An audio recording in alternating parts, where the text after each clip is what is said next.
ورقم 5 نور عماد. وبدأ أمير الفنان ودخول على الباسكت مع أول كورة بيسجل أمير الفنان. يا سلام يا أمير، أول تصويبة سلمية للنادي الاتحاد، وبيتقدم نادي الاتحاد 2-0. ودفاع راجل لراجل، وطارق الغنام ودخول على الباسكت، ولكن دفاع قوي عن طريق عصام جمال صانع الألعاب. برافو يا عصام. والفاست بريك سريع لرقم 4 مؤمن أبو العينين. عصام بيراقبه على طول شريف علي، وتصويبة ثلاثية لكن ما تجيش من رقم 5. واوت سايد للنادي الاهلي، أو اسفل سله نادي الاتحاد.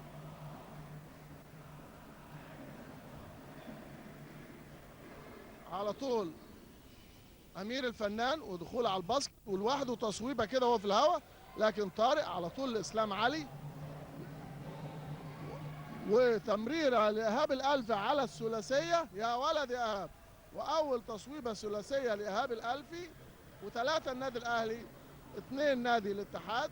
وعصام جمال وبيراقبه على طول شريف حسين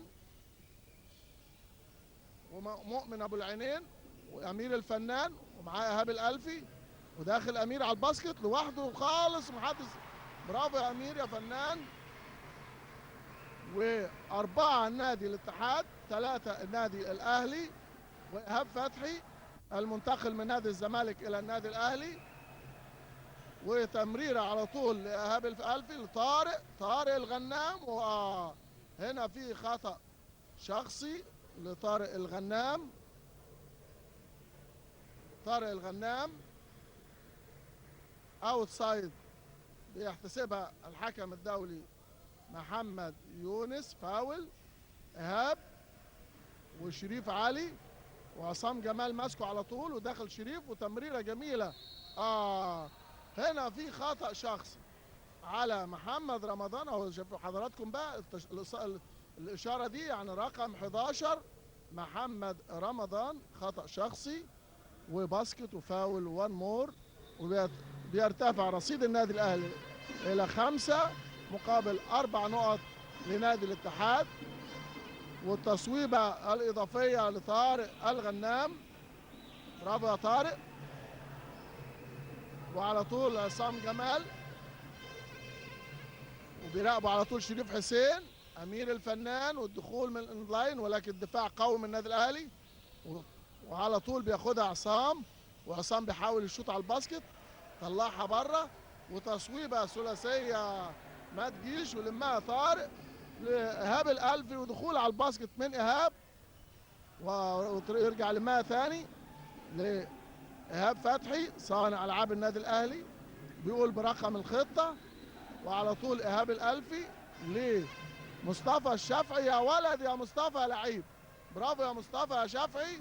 تصويبه ثلاثيه موفقه من مصطفى، بيرفع رصيد النادي الاهلي ل9 مقابل 4 لنادي الاتحاد. وهو اعاده من مخرجنا ناصر بيومي والوحده الاولى ديجيتال. يا سلام يا ولد يا مصطفى، برافو يا مصطفى. وشريف الفنان بيرد عليه بالثلاثيه. ما تجيش، هارد لك.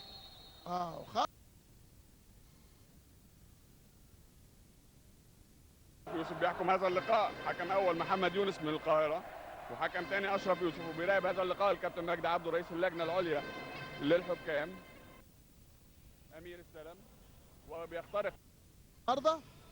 ومحمد رمضان بيراقبوا على طول طارق الغنام وامير بيحاول يمر على الباسكت. يا ولد يا سلام لو جت هارد لك.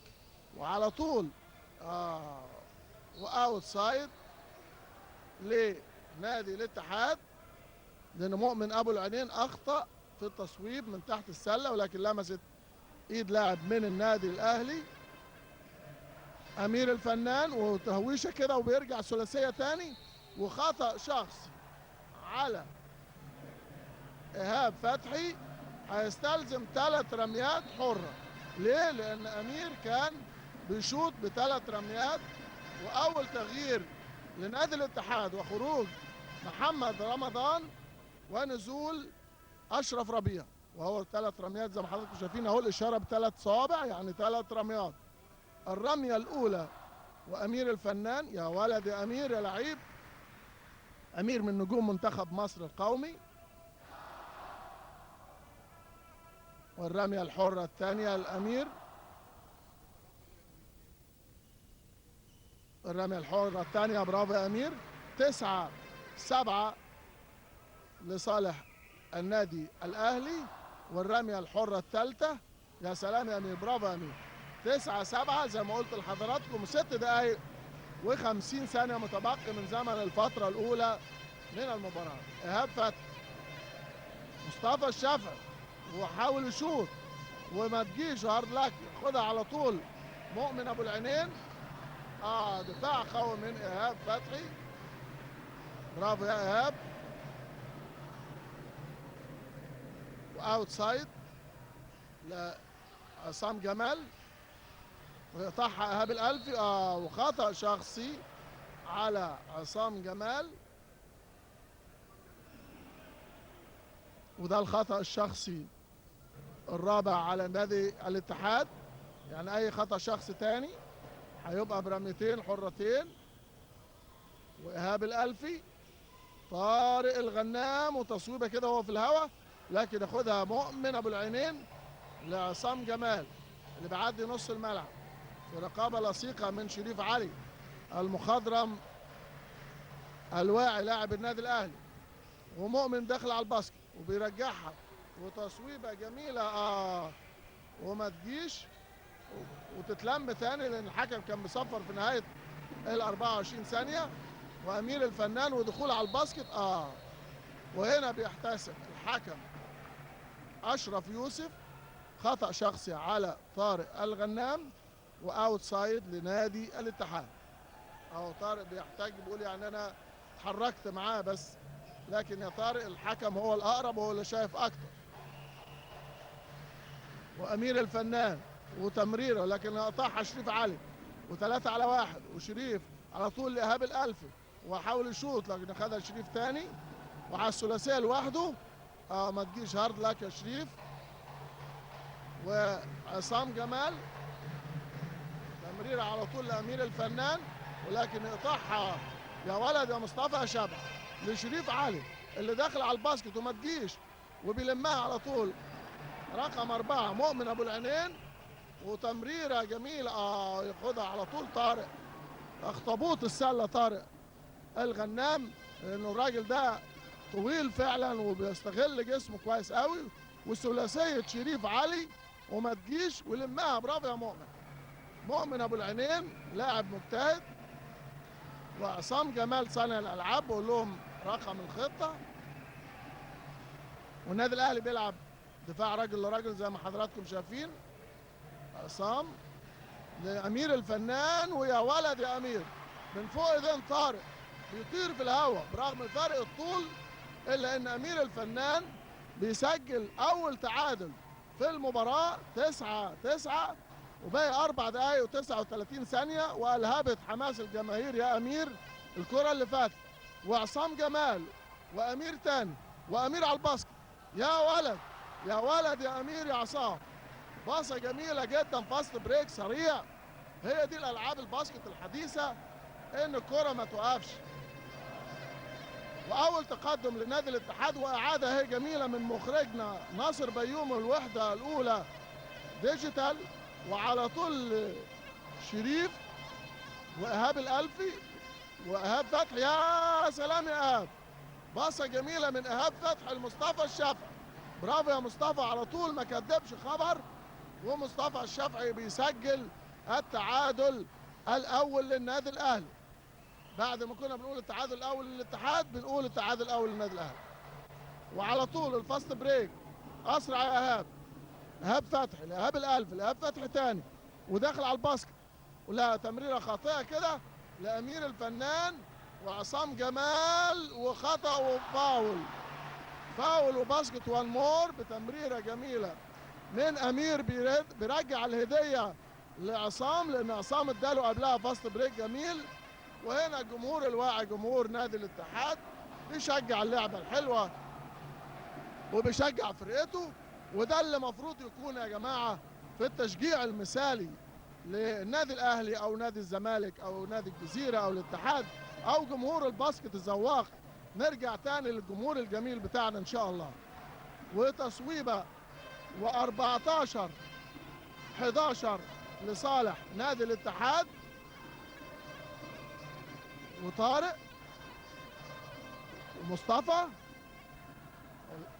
الجرحي اسلام، تصويبه ثلاثيه يا ولد يا ايهاب.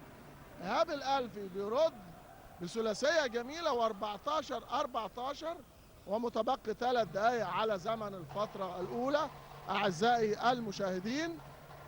ودخول من وليد فؤاد وما تجيش يلمها مصطفى الشافعي لاسلام علي. يلا يا اسلام للغنام بتاعته، ها ما جاتش، ولمها على طول زي الصقر عصام. يلا يا عصام يا جمال بيعدي، وتمريره لوليد فؤاد لعصام جمال. مباراه جميله جدا على مستوى عالي من الفنيات. وعلى طول مؤمن لوليد فؤاد ووليد وامير الفنان، وتمريره حلوه قوي. يا سلام يا ولد يا ولد يا امير فنان ويا وليد يا فؤاد. لعبه جميله جدا، تو مانز بلاي مع بعض، ودخل وبصاله وعمل له سكرين ورجعها له تاني. يا ريت نشوفها من مخرجنا ناصر بيوم ان شاء الله. وهنا بعض الساده المسؤولين. والرميه الاضافيه ووليد فؤاد وما تجيش بيلمها مصطفى الشافعي. واهي شوفوا حضراتكم يا سلام، تمريره جميله وخد الفاول والباسكت. شكرا لمخرجنا ناصر بيوم والوحده الاولى على الاستجابه السريعه للالعاب اللي بتعلم النشء كره السله. وعلى طول ايهاب الالفي الجرحي. طارق الغنام والتصويبه الثانيه. يا سلام يا طارق. طارق الغنام بيسجل اول ثلاثيه له، و17 النادي الاهلي 16 نادي الاتحاد، ودقيقه و55 ثانيه اعزائي المشاهدين. واعاده للتصويبه الجميله لطارق. باسكت هنا باسكت هنا، ما نعرفش مين يكسب. يا سلام يا امير. وتصويب خطا شخصي على محمد حسني الجرحي، وده من ناشئين النادي الاهلي. هتستدعي رميتين حرتين ونزول احمد الجزار نجم نادي الاتحاد بدلا من رقم 4 مؤمن ابو. واحد عناصر الخبره فريق الاتحاد السكندري. الحقيقه فريق الاتحاد السكندري بيتميز بالاعمار الصغيره. عصب اللي بيعاني منه المديرين الفنيين مع كل كرة بتشد عصبيا. فالله يكون في عون المديرين الفنيين فعلا في هذه اللعبة، لعبة الثواني اللي فعلا بتخطف الابصار. والرمية الحرة الاضافية ووليد فؤاد ما تجيش لوليد. ده هو رميتين حرتين لانه الباسكت ما جاش. والرمية الحرة الثانية ووليد. برافو يا وليد. والتعادل الرابع 17 ومحمد الجرحي والغنام. والتصويبه الثانيه لطارق الغنام عشان ما طلعش عليه اشرف، والغنام بيجيد تماما تصويبه ثلاثيه من المنطقه دي. برافو يا طارق يا غنام. اهو تصويبه رائعه لطارق الغنام. وعصام جمال والدفاع المان تو مان اهو اللصيق والامير الفنان، وتصويبه وهو في الهواء كده ما تجيش، وياخدها ايهاب الالفي. دفاع قوي من النادي الاهلي. محمد حسني الجرحي مصطفى الشافعي، تمريره حلوه لطارق. حاول يمرر لايهاب الالفي وهو بيعتذر له بيقول له انا ما خدتش بالي. وعصام جمال وبيقول برقم اللعبه، وراجل لراجل بطول نص الملعب. امير وليد فؤاد عصام جمال امير الفنان، ودخول على الباسكت ووقف في الهواء.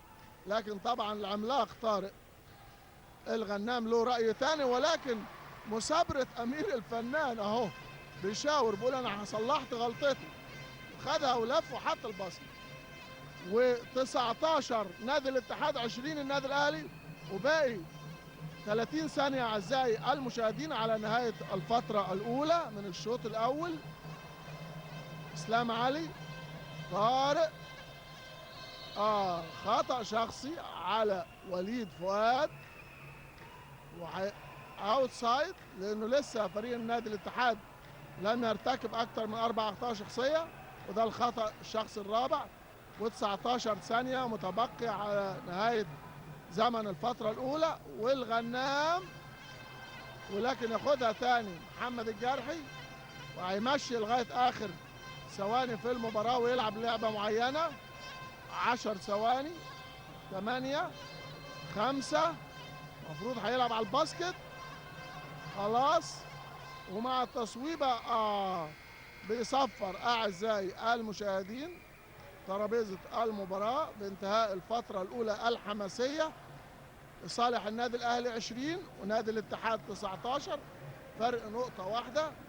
وده طبعا مستوى راقي جدا في كره السله. منتخب مصر في بطوله الامم الافريقيه ونبذ التعصب اللي نتمنى من الله الا يعودوا مره اخرى باذن الله. وهنا اسيب حضراتكم تستمتعوا ببعض اللقطات من الفتره الاولى للشوط الاول.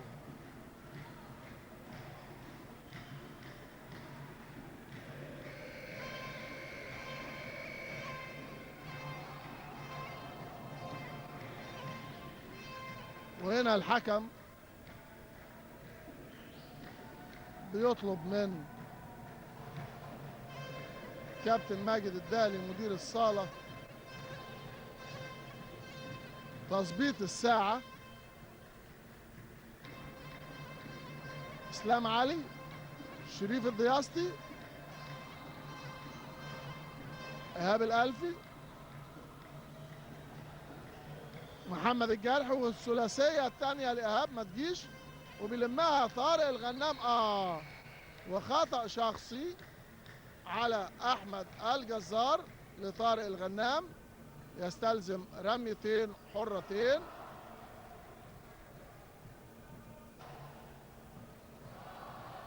الرمية الحرة الأولى لطارق الغنام. يا سلام يا طارق. 21 النادي الأهلي، 19 نادي الاتحاد. والرمية الحرة الثانية وما تجيش، يلمها عصام جمال لأحمد الجزار، لعصام جمال تاني، وعصام بيدور على حد يديله ما لقاش، خدها أشرف، وتصويبة الجزار وما توصلش، ياخدها إيهاب الألفي. وهنا خطأ المشي بالكورة وبيقول له أنا مزقوق، لكن الحكم هو سيد الملعب، هو اللي شايف أكتر يا إيهاب معلش.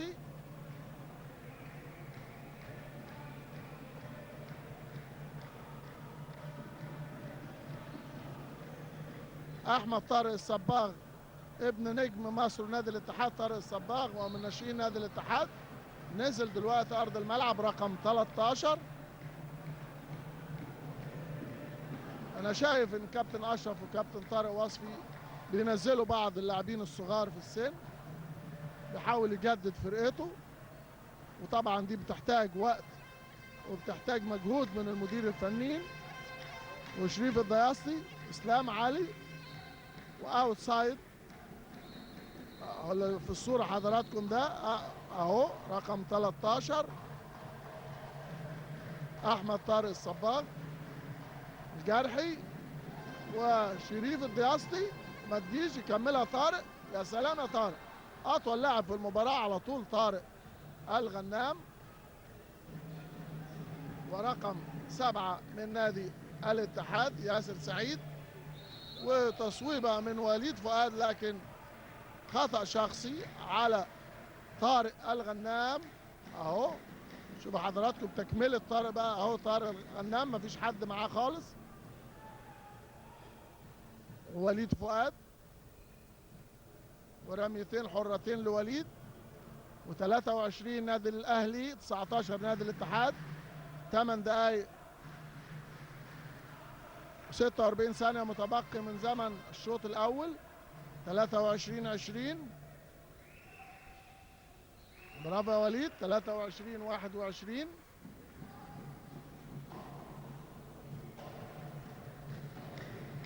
محمد حسني الجرحي، تمريرة جميلة لشريف، يا سلام يا محمد. وشريف بيحط الكرة باسكت في حراسة كده وليد فؤاد. وادي إعادة اهي للكرة الجميلة اللي حطها شريف. وليد فؤاد مشي بالكرة، خطأ المشي بالكرة يحتسبها. وهنا في تغيير، كابتن أشرف توفيق بيغير خالد مصطفى بدلا من إيهاب الألفي. برافو يا إيهاب، مجهود كبير من إيهاب. محمد الجرحي بيراقبوا على طول ياسر سعيد. خالد مصطفى تمريرة خاطئة كده أراها أحمد الجزار بخبرة. ياسر سعيد ودخول على الباسكت، يا سلام يا ولد، برافو يا ياسر. ياسر سعيد مبارك برضو من اللاعبين الصغيرين، ودخول ويلمها على طول أشرف لأحمد الجزار لوليد فؤاد. وليد، أحمد الجزار، ياسر سعيد، تمريرة لأحمد طارق وبيحاول يشوط، رجع في كلامه تاني وعلى طول للجزار لأشرف لوحده. يا سلام يا جزار، يا سلام يا أشرف. الجزار بيباص لأشرف، تمريرة جميلة جدا. وادي إعادة اهو من الباصة الحلوة قوي من الجزار من مخرجنا الأستاذ ناصر بيومي والوحدة الأولى. وعلى طول الجزار بيحط الباسكت. طارق على طول يا دياسطي، برافو يا دياسطي. دياسطي على طول، تمريرة جميلة شريف لطارق الغنام، لأن الاثنين دول ولاد كابتن عبد العزيز دياسطي وكابتن طه الغنام، كانوا الاثنين برضو مزاملين بعض في النادي الأهلي في العصر الذهبي للنادي الأهلي. تمريرة حلوة من وليد، يا سلام يا سلام يا جزار. وليد للجزار، تمريرة رائعة وبيسجل منها، والتعادل اهو، والجزار بيسجل على طول، وتعادل الفرقتين اهو. شايفين حضراتكم الاثنين اللي في الكادر، وليد والجزار، برضو دول كانوا من لاعبي نادي طنطا وانتقلوا لنادي الاتحاد السكندري. وطبعا نتيجة المباراة باينة على وجوه المديرين الفنيين كابتن أشرف توفيق ودكتور طارق وصفي. خالد مصطفى يعدي نص الملعب، يراقبوا على طول أحمد الجزار، بيعدي الجزار شريف الدياسطي. طارق مصطفى، يا هارد لك يا طارق، خدها على طول تمريره ياسر للصباغ ولكن شريف الدياسطي بيعمل محاولة دفاعية رائعة. أحمد طارق الصباغ تاني لياسر سعيد، ياسر الجزار، أحمد الجزار، وتمريرة جميلة، يا ولد يا ولد يا أحمد يا طارق يا صباغ، برافو يا أحمد، هايل يا أحمد، لعيب جريء طالع زي أبوه برضه كان من اللعيبة الممتازة لعبا وخلقا. وعلى طول خالد مصطفى وسكرين من طارق جرحي، دفاع قوي من نادي الاتحاد. وليد لأحمد طارق وبيخش على الباسكت، يا ولد يا ولد يا أحمد يا طارق يا صباغ، هايل يا أحمد.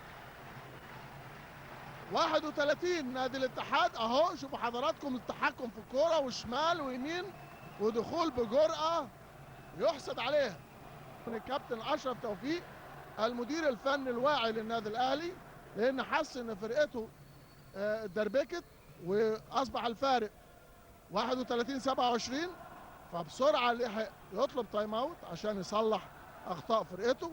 ونفس الكلام بالنسبة للدكتور طارق وصفي عشان يصلح أخطاء فرقته. هذا وألف مبروك يا أستاذ يسري، وعودة للمباراة أعزائي المشاهدين. وإسلام علي، محمد الجرحي، ودفاع رجل ورجل، ياسر سعيد معاه، طارق، إسلام، خالد مصطفى ورجله على الخط، وتتحسب بنقطتين. 31 نادي الاتحاد، 29 النادي الأهلي. 5 دقايق متبقي على نهاية الشوط الأول. أحمد طارق الجزار تمريره خاطئه كده اسلام علي لجرحي الاسلام، ودخول على الباسكت. تمريره لطارق اسلام، طارق الغنام والثالثه لا ما تجيش، يلمها وليد فؤاد والفاست بريك السريع ويمسكها احمد الجزار. وعلى ياسر سعيد صانع العاب نادي الاتحاد، وده لعيب طويل وتمريره هايله. يا سلام لو جت، يا سلام يا ياسر، يا سلام يا جزار، وهارد لك. وخالد مصطفى، ودفاع قوي من الاتحاد لوليد لياسر الجزار، وتاني ياسر سعيد وبيحاول يدخل على الباسكت، وتمريره حلوه قوي لاشرف وما تجيش، يلمها على طول خالد. محمد حسني الجرحي ل هارد لاك يا ضياستي لاحمد الجزار. المباراه سريعه جدا، وداخل على طول ياسر لطارق. طارق الغنام له راي اخر تاني يا احمد يا طارق، تمريره قويه ولكن ما تجيش. وياسر سعيد مبارك وطارق طبعا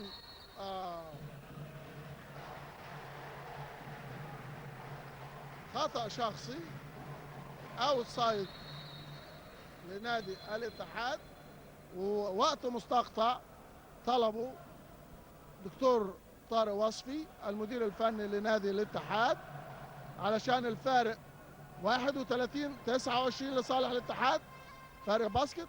وادي اعاده اهو من مخرجنا ناصر بيومي، والوحده الاولى ديجيتال، ودخول من وليد لياسر بيحاول يشوف هنا الخط 72 كان في صاله النادي الاهلي. من اخبار كره السله، انتقال نجم نادي الاتحاد ومنتخب مصر القومي بيبو السله احمد محمد عبد الوهاب الى صفوف نادي الشمس هذا الموسم، وفي الطريق ايضا محمد الجزار نجم نادي الاتحاد، ونادي الشمس طبعا بيرحب بيهم وهم اضافه كبيره لنادي الشمس. وبنشكر التعاون المشترك ما بين الدكتور كمال شلبي رئيس نادي الاتحاد والمهندس محمد عبد المنعم ملاح رئيس نادي الشمس للتعاون المثمر في مجال تبادل اللاعبين. وعوده للمباراه اعزائي المشاهدين، واوتسايد لنادي الاتحاد وليد فؤاد ياسر مبارك. ياسر مبارك صانع العاب الاتحاد لاحمد الجزار، وسكرين من محمد رمضان واحمد الجزار ودخول على الباسكت، ولكن قصيره محمد رمضان خطأ شخصي على خالد مصطفى، يعني كده زقه بسيطه يعني. و 31 نادي الاتحاد 29 النادي الاهلي، واوتسايد لنادي الاتحاد على طول الجزار ياسر احمد طارق. ياسر دفاع قوي من محمد الحسني، طارق لوليد، وتصويبه من وليد فؤاد. يا ولد يا ولد يا وليد يا فؤاد، بيرفع الفارق ل 33 اهو. اعاده شوفوا حضراتكم الضياست ساقط عنه ازاي، وعلى طول بيصوب وليد فؤاد 33-29. الضياستي خالد طارق الغنام ودخول على الباسكت وبيحاول يشوط، لكن ياسر سعيد بياخدها وبيعدي نص الملعب، وتمريره حلوه قوي لوليد فؤاد لوحده برجعها على الثلاثيه للجزار ما تجيش. هنا في خطأ شخصي اهو على اللاعب رقم 13 احمد طارق الصباغ، واوتسايد للنادي الاهلي.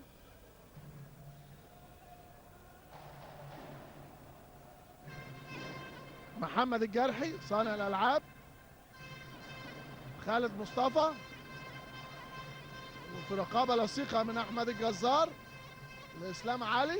طارق الغنام وبيحاول يمر وحاول يدخل، وتصويبه كده صعبه خالد مصطفى وبياخد فاول من احمد الجزار. مظبوط يا احمد. برميتين حرتين. وتغيير ونزول المخضرم المؤدب شريف حسين،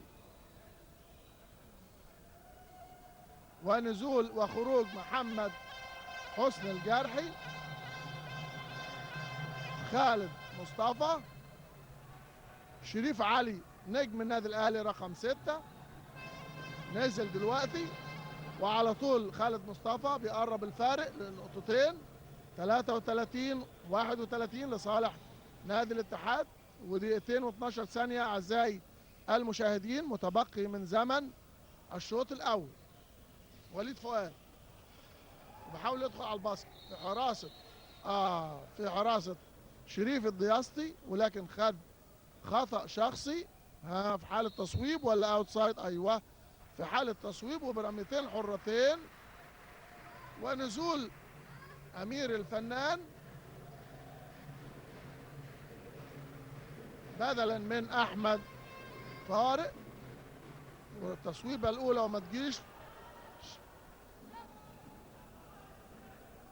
وليد فؤاد الرمية الحرة الثانية.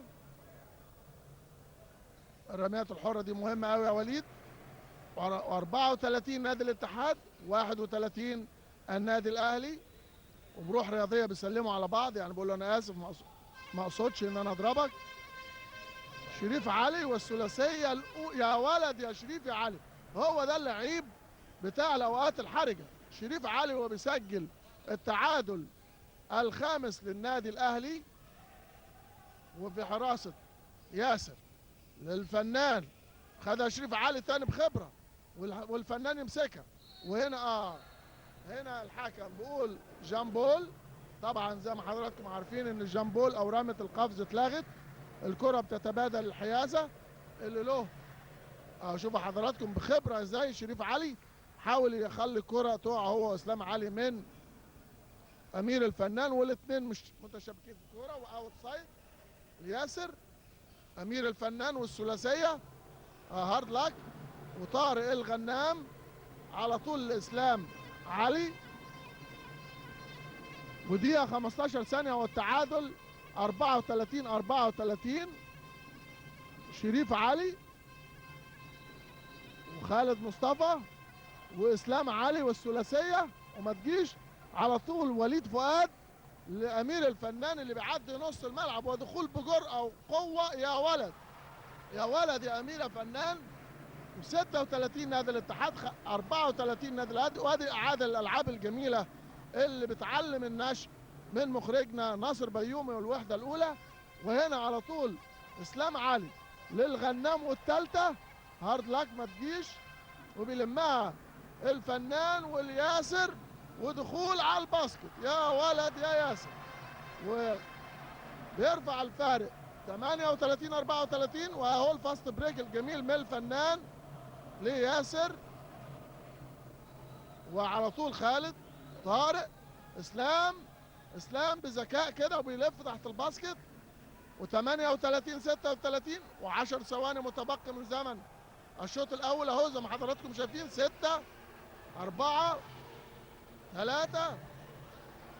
وعلى طول طارق. ومع صفارة الحكم اعزائي المشاهدين بينتهي الشوط الاول لصالح نادي الاتحاد 38-36.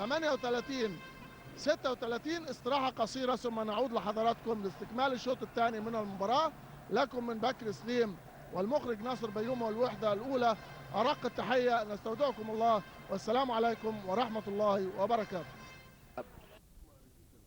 الكلام ده اللي اتقال لهم هم عارفينه، بس ساعات اللعيب بيسرح سنه او قله تركيز سنه، بيتفرج على الكوره هتروح فين، هي ده بيبقى نتيجتها هجوم خاطف على فريقنا. انما احنا الحمد لله مقدمين مباراه كويسه هجوميا ودفاعيا، بنجيب من بره الحمد لله. شريف علي جاب، خالد مصطفى، ايهاب الالفي جاب كورتين، طارق الغنام بيشوط من بره الحمد لله وبيجيب. بنلعب انسايد على طارق الغنام وشريف الدياستي. فالحمد لله احنا النهارده عندنا انسايد واوتسايد. هي بس حته السرحان في ان الناس ترجع توقف الهجوم الخاطف بتاع فريق الاتحاد، والكور السهله اللي تحت الباسكت دي المفروض تخلص باسكت ان شاء الله. احنا بنتمنى طبعا علشان احنا عاوزين نسعد كل الجماهير الموجودين النهارده، وفي نفس الوقت نشوف مباراه قويه ومتميزه كما تعودنا من الاهلي والاتحاد. شكرا ليك يا كابتن. شكرا. اعزائي المشاهدين، انتظرونا هناك الفتره الثالثه والفتره الرابعه من هذه المباراه، مباراه الاتحاد السكندري والاهلي في كره السله. بنتمنى ان شاء الله ان انتم تستمتعوا بالفتره الثالثه والرابعه من هذه المباراه، وحتى يحين موعد الفتره الثالثه من هذه المباراه نعود سريعا الى استوديو قناه النيل الرياض. اسلام علي صانع العاب النادي الاهلي لطارق، خالد مصطفى لمصطفى الشافعي، لطارق خيري، خالد مصطفى تاني، وعلى طول النادي الاهلي بيسجل التعادل السادس النهارده 38 ياسر سعيد لأمير الفنان، وتصويبة ثلاثية من أمير الفنان. يا سلام يا أمير، بيسجل تصويبة ثلاثية جميلة أمير الفنان، وبيرد عليه خالد مصطفى وما تجيش،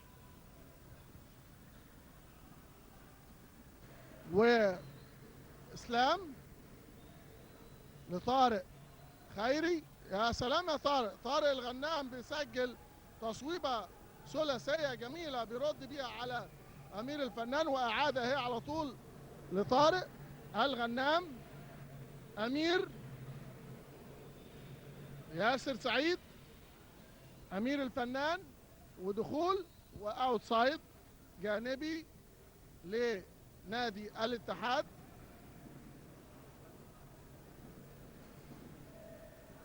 وعلى طول احمد عبد المطلب لامير الفنان، ودخول على الباسكت لمحمد رمضان. يا ولد يا محمد، ومحمد رمضان. و42 نادي الاتحاد، 41 النادي الاهلي، وهو اعاده من مخرجنا ناصر بيومي، وعلى طول بيسجل. برافو يا ولد يا محمد يا رمضان. و42 او 41 وهو بيشتكي بيقول في حاجه، لكن طارق وصفي مدير الفني ومعاه كابتن سيد تربس بيقول ما فيش حاجه. خالد مصطفى خماسي النادي الاهلي اللي في الملعب، خالد مصطفى، شريف علي، اسلام علي، مصطفى الشافعي، طارق الغنام. خماسي نادي الاتحاد احمد عبد المطلب، محمد رمضان، امير الفنان، ياسر مبارك، ورقم 5 احمد محمود سميس. ودخول من مصطفى الشافعي، ودفاع قوي من امير الفنان، ودخول من الفنان. يا ولد يا فنان. و44 نادي الاتحاد، 41 النادي الاهلي، واسلام علي وشريف علي، وتمريره جميله. يا سلام يا مصطفى الشافعي. خطأ شخصي على احمد محمود سماسم، ابن برضو نجم نادي الجزيرة محمود سماسم، ورميتين حرتين لمصطفى الشافعي نجم النادي الاهلي ومن اللاعبين اللي لهم مستقبل كبير. اظبط يا مصطفى. 44 نادي الاتحاد، 41 النادي الاهلي. اعزائي المشاهدين، و7 دقائق و50 ثانية متبقي من زمن الفترة الثالثة من المباراة. ياسر، احمد سميسم، الفنان، وبيراقبه اسلام، ودخول من الفنان وهو طاير كده وبيرميها، والغنام على طول لاسلام، واسلام لمصطفى الشافعي، ودفاع قوي من امير الفنان. ومصطفى بيقول له يعني يا كابتن يونس فاول، لكن طبعا هو كابتن محمد يونس حكمنا الدولي من الحكام الممتازين محمد يونس، وعلى طول شاف الكرة وقال له لا. ودفاع قوي من احمد عبد المطلب، من اللعيبه الكويسين برضه احمد عبد المطلب. وخطأ شخصي على خالد مصطفى، واوت سايد. وهنا في نزول لايهاب الالفي.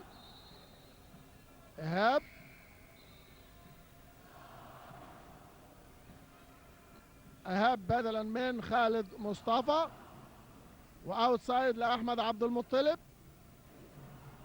لأمير الفنان وبيحاول يشوط ودخول على الباسكت.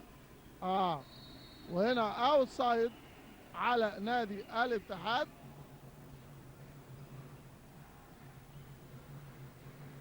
اسلام علي، ايهاب الالفي،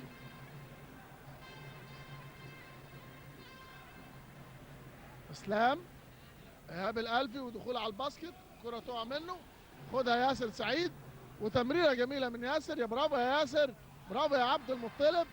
ياسر سعيد ده باين عليه يعني مشروع نجم جديد في صفوف نادي الاتحاد. ياسر سعيد مبارك، افتكروا حضراتكم هذا الاسم، هيكون له شأن كبير في الباسكت.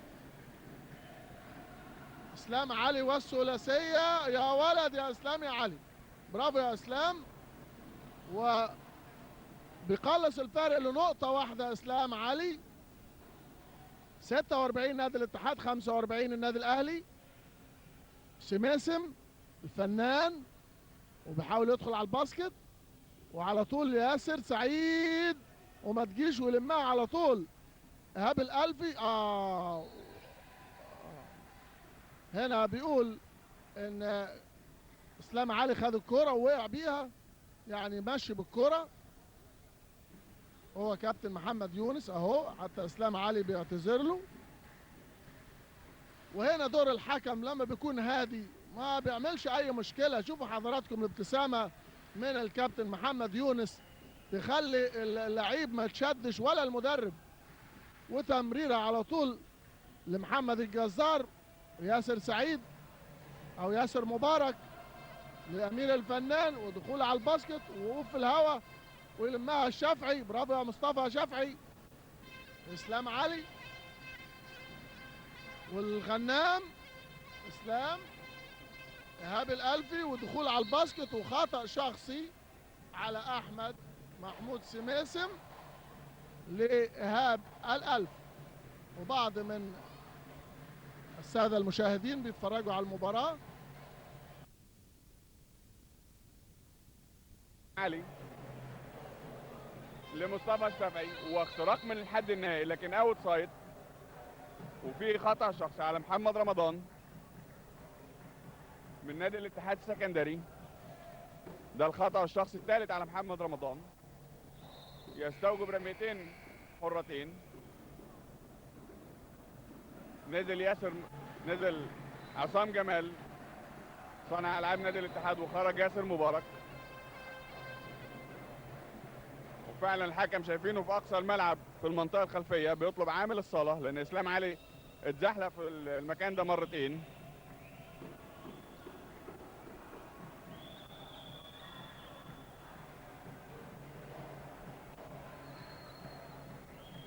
رميتين لمصطفى الشافعي من النادي الاهلي، بيضيع الرميه الحره الاولى.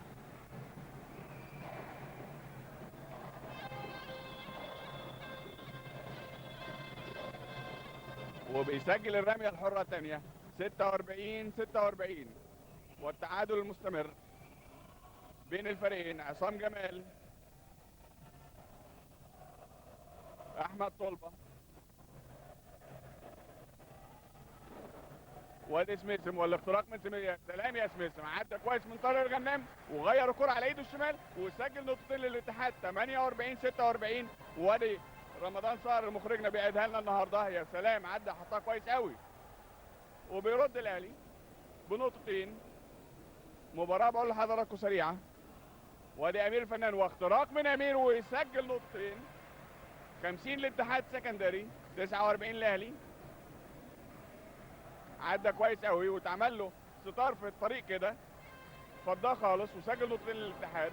وادي الاختراق من اسلام علي. يا سلام يا اسلام، اللعيب اداله ظهره وايضا سجل نقطتين بمهاره اسلام علي. 51 الاهلي، 50 للاتحاد. وتبادل المقدمه، عصام جمال لسميسم وارتكاز من سميسم ومخالفه المشي بالكوره، غير الارتكاز بتاعه. وتبديل في صفوف الاتحاد، خرج محمد رمضان ونزل اشرف ربيع. 3 اخطاء شخصيه محمد رمضان، فضل المدرب انه يحتفظ بيه لنهايه اللقاء. احد عناصر الخبره في فريق الاتحاد. وادي تمريره لمصطفى الشافعي للغنام والهوك شوت لكن ما بتجيش، والمتابعه الدفاعيه لامير عصام جمال. عدى كويس قوي عصام، وتمريره رائعه لسميثم لكن بيتعمل له بلوك وخطا شخصي على مصطفى الشافعي. هو تكنيك اللعبه او التكنيك بتاعها انه لازم يباصي على الراجل اللي جاي من ورا، ويا ريت مخرجنا الاستاذ ناصر بيومي يجيبها لنا تاني عشان نشوف اللعيب وهو اللي جاي من ورا هيستلمها ازاي. ورميتين حرتين اهو، شوفوا حضراتكم بقى، انا بقول له باصي والراجل اللي جاي من ورا فعلا بيستلم على الدخول على الباسكت اهو مظبوط. والخطا الشخصي لمصطفى الشافعي، ورميتين حرتين وسميسم، والرميه الحره الاولى برافو برافو يا احمد محمود سميسم. والتعادل الثامن 51 اعزائي المشاهدين، واربع دقائق و18 ثانيه، و52 51. واسلام علي، ايهاب الالفي، اسلام ومصطفى الشافعي، وبيحاول يخش على الباسكت ووقف، وتصويبه وطارق الغنام وخدها ورجعها تاني للالفي وما تجيش، وبلمها سميسم.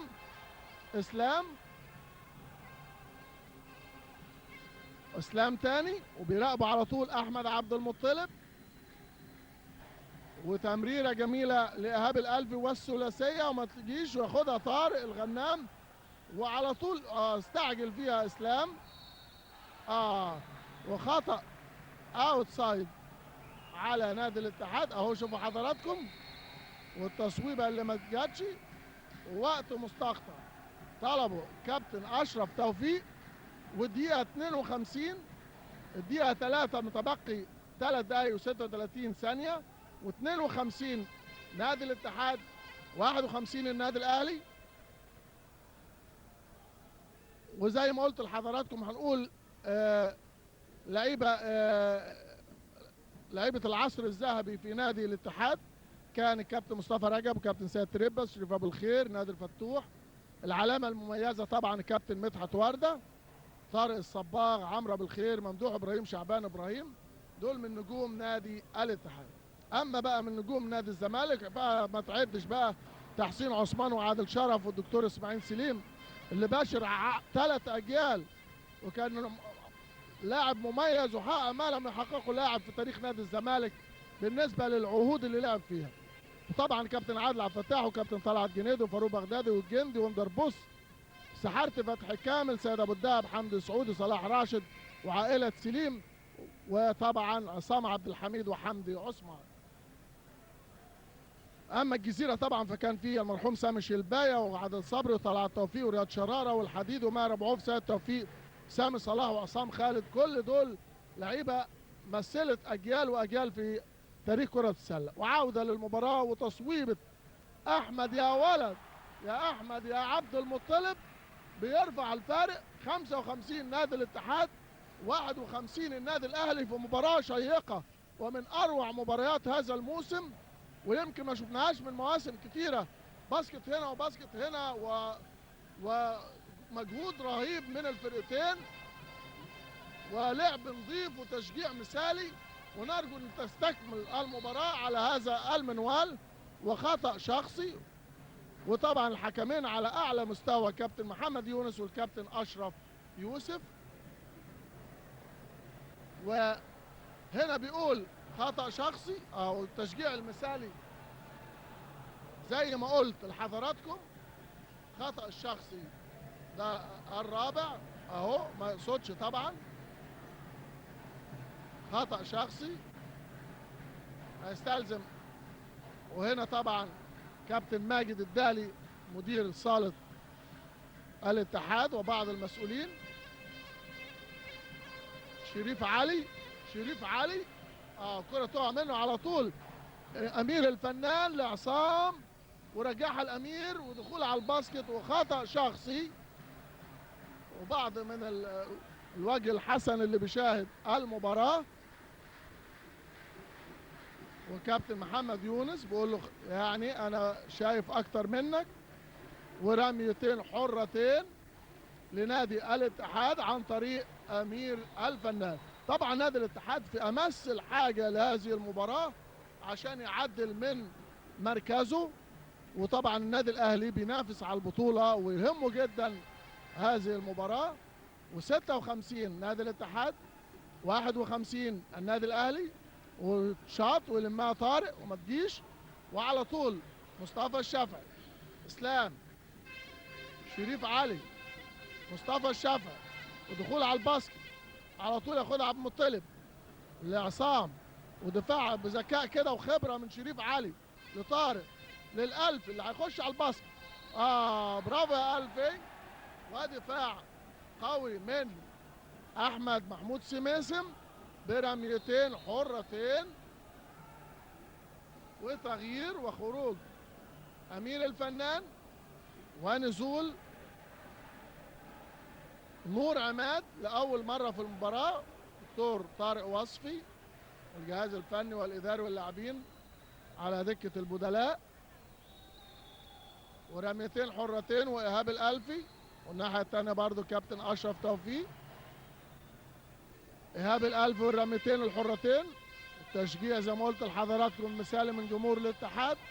والرمية الحرة الأولى وما تجيش من إيهاب الألفي، وهو من اللعيبة الكبار إيهاب الألفي. الرمية الحرة الثانية 56-52 لصالح نادي الاتحاد، ودقيقتين و18 ثانية متبقي على نهاية الفترة الثالثة من الشوط الثاني. عبد المطلب وتمريرة هنا في خطأ شخصي ارتكبه الكابتن شريف حسين، وهو شوفوا حضراتكم هو خطأ أو فعلا على شريف علي، والحكم طبعا بيوقف المباراة. وخروج أحمد محمود سماسم ونزول وليد فؤاد. في تغيير طبعا زي ما حضراتكم شايفين، وخروج مصطفى الشافعي ونزول شريف الضياصي. اوتسايد نور عماد مش لاقي حد يبصيله، وعلى طول داخل نور. هنا الحكم اشرف يوسف بيقول ان الكوره ضربت في المربع ونازله وهي في طريقها للباسكت، المفروض ما حدش يلمسها، ويا ريت برضه نشوفها في اقرب وقت عشان اشرحها لحضراتكم. والغنام شريف الضياصي دخول على الباسكت، دفاع قوي من وليد فؤاد، وبيلمها اشرف ربيع بقوه لعصام لنور عماد، ودخول على الباسكت من نور وبيجيب الباسكت. نور عماد بيسجل 60 نادي الاتحاد، 52 النادي الاهلي. اهو شايفين حضراتكم فاست بريك السريع من عصام جمال، وهو نور عماد اللي شاط الكوره. و60 نادي الاتحاد، 52 النادي الاهلي، في مباراه اكثر من رائعه. اهو زي ما شفنا حضراتكم، ودقيقه و35 ثانيه متبقي من زمن الفتره الثالثه من المباراه.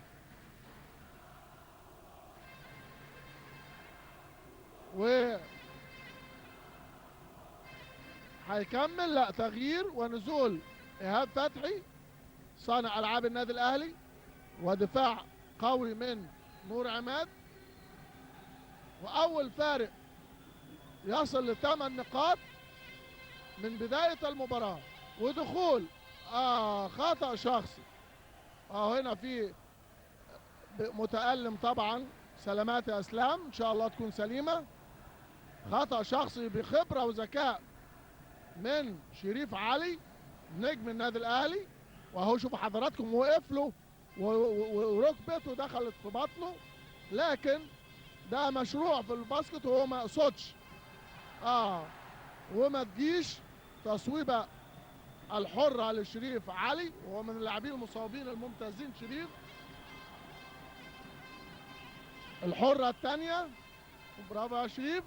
60 نادي الاتحاد، 53 النادي الاهلي. وعصام جمال، نور عماد، ودخول وعلى طول احمد عبد المطلب وبيحاول يدخل على الباسكت، وعلى طول لنور، رجله لمست الخط وما تجيش، واوت سايد للنادي الاهلي. وتغيير بنزول احمد الجزار بدلا من احمد عبد المطلب. 55 ثانية متبقى على نهاية الفترة الثالثة. ايهاب فتحي، شريف علي، طارق الغنام، ايهاب الألفي بيحاول يشوف اي طريقة يعدي بيها للغنام وبيشوط وبيكملها له على طول شريف الدياسطي. برافو يا دياسطي. 60 55 وباقي 25 ثانية على نهاية الفترة الثالثة. نور ودفاع قوي وخطأ شخصي على ايهاب فتحي، هيستلزم رميتين حرتين لان الفرقتين ارتكبوا اكتر من 4 اخطاء شخصية. فاي خطأ شخصي في اي مكان في الملعب يحتسب برميتين حرتين. الخطأ الشخصي والرمية الحرة الاولى لنور عماد، 60 نادي الاتحاد 55 النادي الاهلي، وما تجيش. عرض لك يا نور. الرمية الحرة الثانية ونور عماد وبيجيب. برافو يا نور.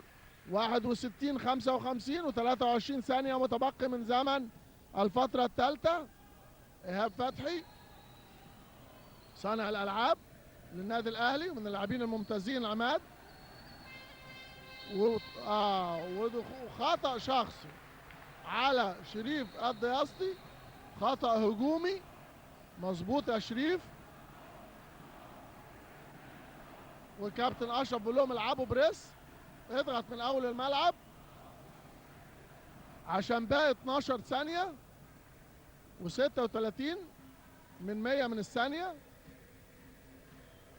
وهو احمد الجزار في عتاب مع شريف الدياسطي، وطبعا لقطة طريفة من مخرجنا ناصر بيومي علشان ياخد الكورة. لاعب نادي الاتحاد وعصام جمال وهيلعب على اخر ثانية. 5 ثواني والتصويبة الثلاثية وما تجيش. خطأ شخصي على نور عماد، وده طبعا برميتين حرتين لان الكرة كانت في الهواء.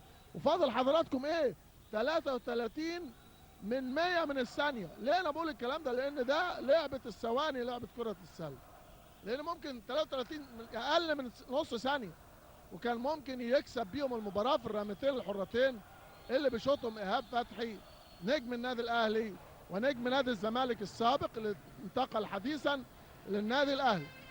والرمية الحرة وجت، والرمية الحرة الثانية يعني لو في المباراة كان ممكن لو تتوقف النتيجة على كده. اهو شوفوا حضراتكم مع لمس الكورة بيصفر الحكم لتنتهي الفترة الثالثة. اعزائي المشاهدين 61 نادي الاتحاد 57 النادي الاهلي.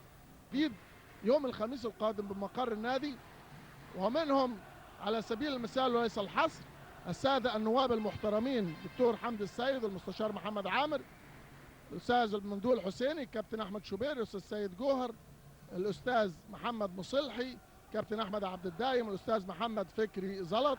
وده مش جديد على المهندس الملاح اللي قرر توزيع مكافآت مالية تصل الى 2.5 مليون جنيه على ابطال النادي الرياضيين في عيد الرياضة الثالث اللي بينفرد بيه نادي الشمس عن جميع أندية مصر. ونرجو أن يحظو أندية مصر حظو نادي الشمس في عمل أعياد للرياضيين وتوزيع مكافآتهم المتأخرة. وعودة للمباراة أعزائي المشاهدين. والعشر دقايق الأخرانيين في المباراة أو الفترة الرابعة هنشوف بقى إيه اللي هيحصل. والنادي الأهلي غير من دفاعه لدفاع منطقة 2-3. وهنا على طول احمد الجزار، وليد فؤاد والجزار، وعلى طول بيخش نور للجزار. وفاضل 6 ثواني على الهجمه. 3 ودفاع ناجح من النادي الاهلي، وخدها ايهاب الالفي. وهنا جامبول او رمية قفز. هنشوف الكرة او الحيازة لمين. الحيازة الدور على النادي الاهلي، واهو دفاع قوي من النادي الاهلي. برافو يا ايهاب الالفي، وخدها وشاركوا على طول. ده 3 في وسط 3 مشاركينه، والحيازة هتكون للنادي الاهلي. يعني النادي الاهلي هو اللي هيرمي الاوت من اقرب مكان للحدث. وطارق الغنام وشريف علي وتمريره، برضه الكرة حيرانة ما بين الفرقتين. وايهاب، تمريره جميله من ايهاب فتحي. يا سلام يا ولد، يا برافو يا ايهاب يا فتحي، برافو يا شريف يا علي. وبيقلص الفارق لنقطتين، 61-59 لصالح نادي الاتحاد. مباراة قوية جدا وكبيرة جدا بالنسبة لنادي الاتحاد والنادي الاهلي. ودفاع المنطقة 2-3،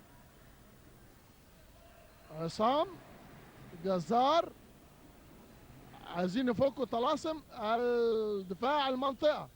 وايهاب فتحي، برافو يا طارق لايهاب، ودخول على الباسكت ووقوف وتمريره تمريره لشريف الضياستي. وهنا في نقاش ما بين عصام جمال وحكم الاول محمد يونس، واوت سايد للنادي الاهلي. شريف علي على طول ايهاب فتحي. طارق الغنام، هنشوف طارق على له رايه وبيحاول يدخل على الباسكت، ودخول بقوه وبيسجل في حراسه اشرف. اهو كابتن اشرف توفيق بيقول 61-61، ونجح دفاع المنطقه للنادي الاهلي في انه يقرب الفارق. لازم الدكتور ادي اعاده اهو للعبه الجميله لطارق، ولازم النادي الاتحاد اهو تصويبه من اشرف ربيع بيرفع الفارق 63 النادي الاتحاد. اهو 61 زي ما حضراتكم النادي الاهلي. 8 دقايق و10 ثواني متبقي من زمن المباراه. شريف الضياستي وثلاثيه من بعيد قوي يا شريف، ما تجيش، يلمها على طول ويلحق ويصلح غلطه. وعلى طول لايهاب فتحي. طارق الغنام، شريف علي. شريف بيحاول يشوف اي ثغره للغنام، والثلاثيه وما تجيش، واوت سايد على ايهاب الالفي. بيعتذر ويقول يا كابتن اشرف معلش انا حسيت ان انا اقدر اشوط، لكن هو نسبته في التصويب طارق بتبقى من نص الملعب احسن من الاجناب. وليد فؤاد، ودفاع قوي من طارق وبخطأ شخصي. اهو يستلزم رميتين حرتين لوليد فؤاد على طارق الغنام، وده الخطأ الشخصي الثالث على طارق الغنام. والرمية الحرة الأولى وليد فؤاد، برافو يا وليد. 64-61 لصالح النادي الاتحاد. الرمية الحرة الثانية وليد فؤاد، برافو يا وليد. 65-61. هنا طبعا تمريرة خاطئة من إيهاب فتحي مع تغيير خروج أشرف ربيع ونزول محمد رمضان في صفوف نادي الاتحاد. 65-61 و7 دقايق و24 ثانية متبقي من زمن المباراة. والنادي الأهلي نجح في دفاع المنطقة، ودفاع قوي ودخول من نور، ولكن هنا مشي بالكرة واتزحلق، وجريه بالكرة ده يستدعي انه خطأ المشي بالكرة لصالح النادي الاهلي. 65 نادي الاتحاد، 61 النادي الاهلي، وباقي 7 دقايق و14 ثانية اعزائي المشاهدين من زمن المباراة. ايهاب فتحي، شريف علي وايهاب تاني. دفاع قوي من نور عماد، وحاول يقطع منه الكرة، وسكرين ودخول من ايهاب فتحي، وتصويبة جميلة من ايهاب فتحي، برافو يا ايهاب. 65 نادي الاتحاد، 63 النادي الاهلي. لازم طبعا كابتن طارق وصفي يشوف الناس المصوبين عشان ينزلوا، لكن على طول وليد فؤاد له رأي تاني ودخل وحط الكرة. 67 63 واربع نقاط لصالح النادي الاتحاد. ايهاب الألفي، شريف علي، ايهاب فتحي وبيحاول يمرر، وعلى طول عصام وتمريره خاطئه كده ويلحقها ثاني ايهاب فتحي لايهاب الألفي. ايهاب فتحي ثاني، شريف الدياسطي. وطبعا شوفوا حضراتكم تصويبه الثلاثيه، يا ولد يا ولد يا ايهاب يا ألف، مع اخر ثانيه في ال 24 ثانيه بيقلص الفارق لنقطه واحده. 67 نادي الاتحاد، 66 النادي الاهلي. وهذه اعاده هي للتصويبه الرائعه من مخرجنا ناصر بيومي في اللحظه الاخيره لايهاب الألف، ما لمستش حاجه ونقطه واحده. و67 66 وايهاب الألف لايهاب فتحي، وهذا الشد العصبي قدامكم زي حضراتكم ما شايفين، والغنام وياخدها الألفي. يا ولد يا ألفي، ايهاب الألفي بجرأة وشجاعة ياخد الكرة من تحت الباسكت. خطأ، تمريرة قاتلة من عصام جمال غصب عنه طبعا لأحمد الجزار اللي جري.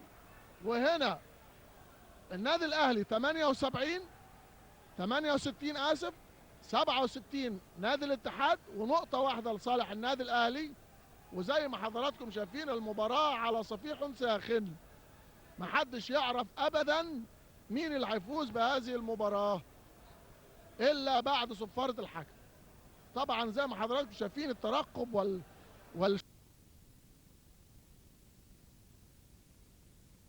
سبايك والكرة تيجي بين محمود.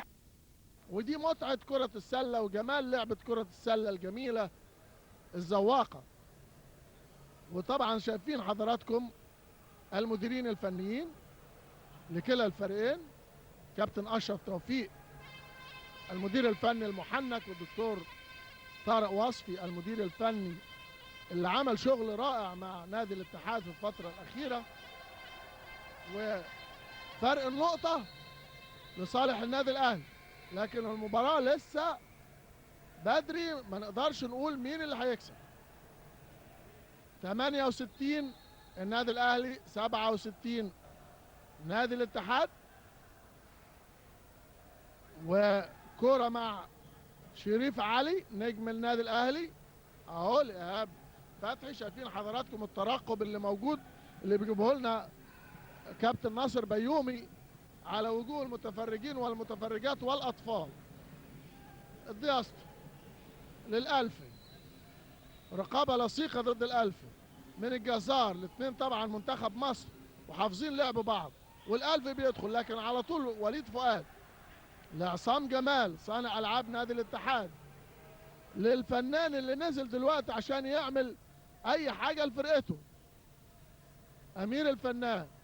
على طول محمد رمضان الفنان، فاضل 6 ثواني على الهجمة، 4 تصويبة وخطأ شخصي ب3 رميات حرة. طبعا كابتن أشرف يوسف حسب الخطأ خلاص مفيش كلام يا طارق يا غنام، هو اللي شايف أكتر. وعصام جمال و3 رميات، وهو 68 النادي الأهلي، 67 نادي الاتحاد، و3 رميات لعصام جمال والأعصاب الحديدية. عرض لك يا عصام،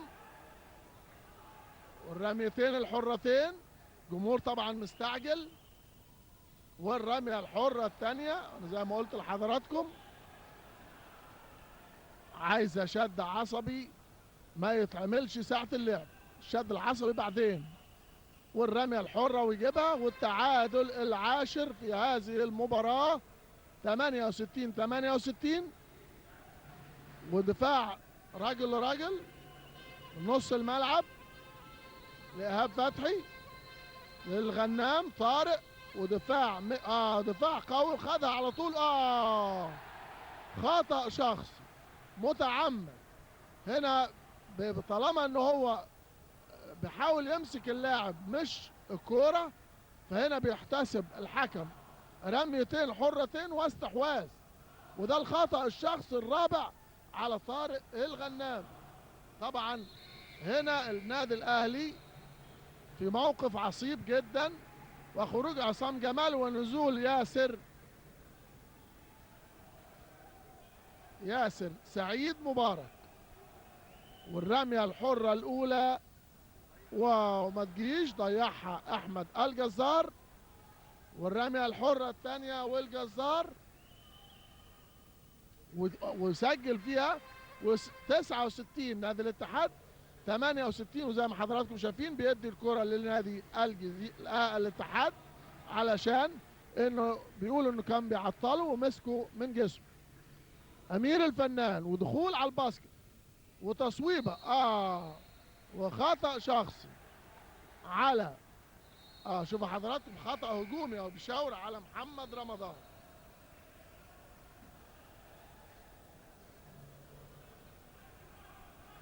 خطأ هجومي، والخبرة اسلام علي نزل دلوقتي معاه شريف علي، وبقول رقم 3، اللعبة رقم 3 يعني. هم طبعا عارفين بيعملوا ايه، بيطلع يعمل سكرين الدياسطي للألفي. خطأ شخصي تاني على محمد رمضان لطارق الغنام، واصبح دلوقتي زي ما حضراتكم شايفين 69 الاتحاد 68 النادي الاهلي، زي ما حضراتكم شايفين على اللوحه. 3 دقائق 36 ثانيه متبقي من زمن المباراه. نادي الاتحاد عامل خطأين شخصيين، ونادي الاهلي عامل 3.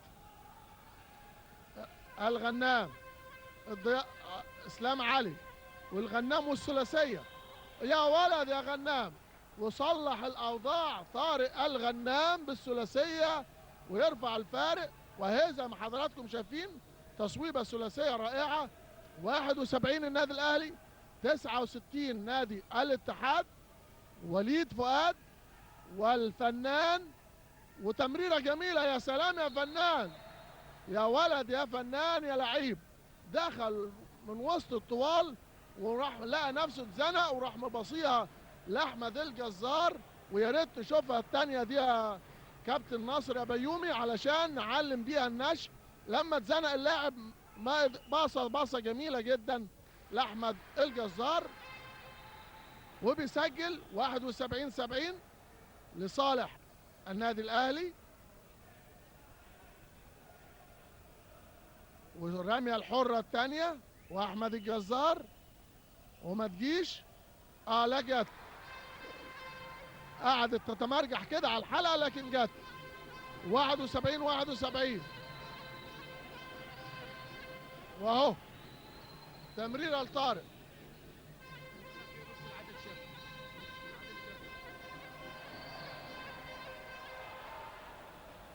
تمريره جميله جدا وتصويبه هايله اهو زي ما حضراتكم شايفين في الاعاده. واسلام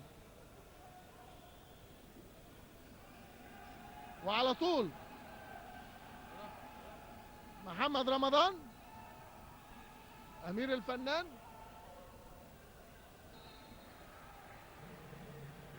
واوت سايد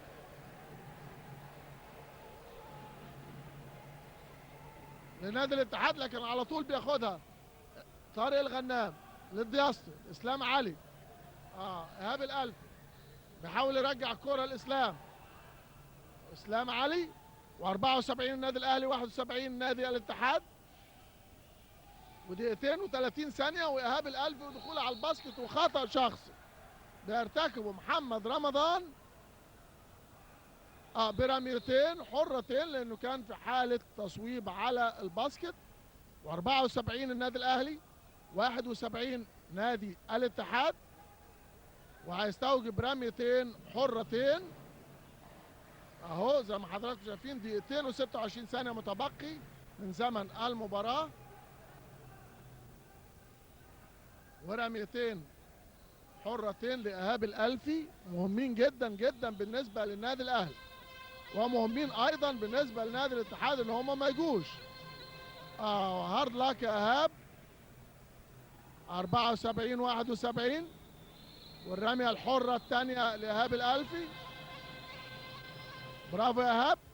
75 النادي الأهلي، 71 نادي الاتحاد. أعزائي المشاهدين، والمباراة بتتمرجح ما بين الفرقتين.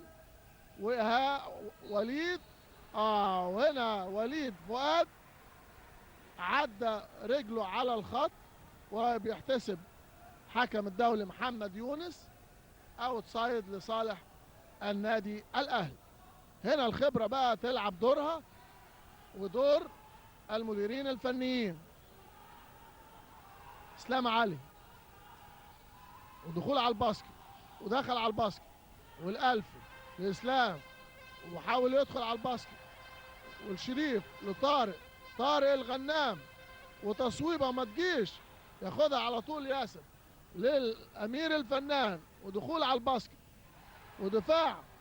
هنا كرة على طول 3-على-1، ودخول من شريف ل الضياستي، وهنا على طول وقت مستقطع بيطلبوا علي لشريف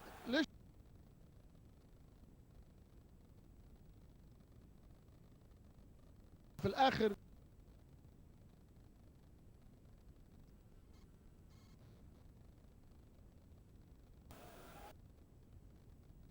هو اللي هيكون له الغلبة في المباراة. وزي ما حضراتكم شايفين دلوقتي على طول داخل أمير الفنان والثلاثية. يا ولد يا أمير يا فنان، هايل يا أمير. أمير الفنان بيحط كرة ثلاثية جميلة، بيقرب الفارق ل3 نقاط. وإعادة من مخرجنا الرائع النهارده ناصر بيومي على التصويبة الجميلة اللي قربت الفارق، وتمريرة خاطئة زي ما قلت لحضراتكم ان الاتحاد هيلعب بطول دفاع ضاغط بطول الملعب، وعلى طول الفنان ودخول على الباسكت وبيشوط، وعلى طول طارق. يا سلام يا طارق يا غنام يا لعيب. وعلى طول ايهاب الألفي ل شريف الضياستي، وخطأ شخصي. و77 النادي الاهلي، 74 نادي الاتحاد. وزي ما حضراتكم شايفين الترقب والخوف من نتيجة المباراة. واوت سايد العبوا شريف لطارق، يحاول يمشي ال 24 ثانية زي ما قلت لحضراتكم، وبقى 49 ثانية على نهاية المباراة. اسلام علي والثلاثية. يا ولد يا ولد يا شريف يا علي يا خبرة يا لعيب. 80 النادي الاهلي، 74 نادي الاتحاد. وامير الفنان بيحاول برضو على الثلاثيه لياسر، ودخول على الباسكت وخطا شخصي. هو الخطا الخامس على طارق الغنام. و80 النادي الاهلي، 74 نادي الاتحاد. اعزائي المشاهدين، ووقت مستقطع وخروج طارق الغنام ل5 اخطاء.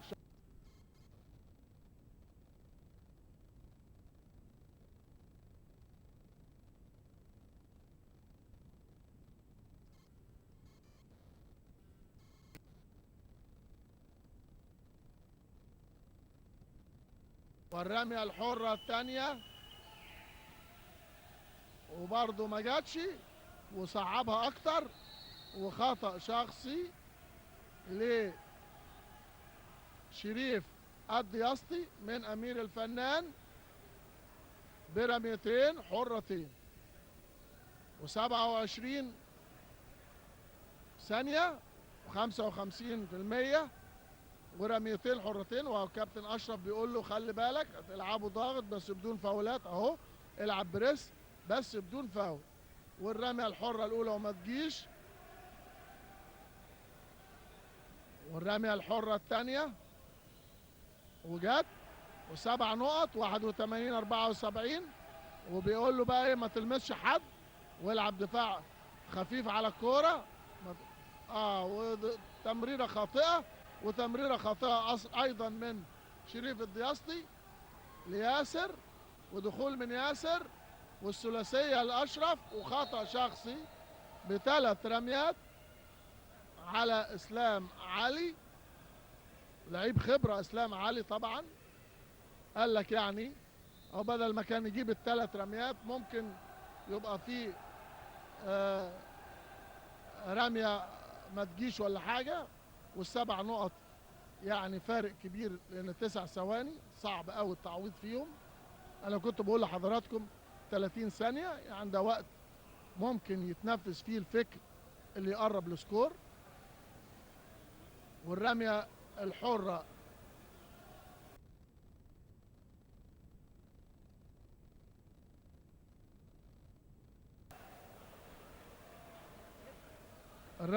الثالثة وجابها، و81 75 و9 ثواني 6 5. هيفضل واقف إسلام وإسلام علي مع صفارة حكم المباراة. أعزائي المشاهدين بيعلن انتهاء المباراة 81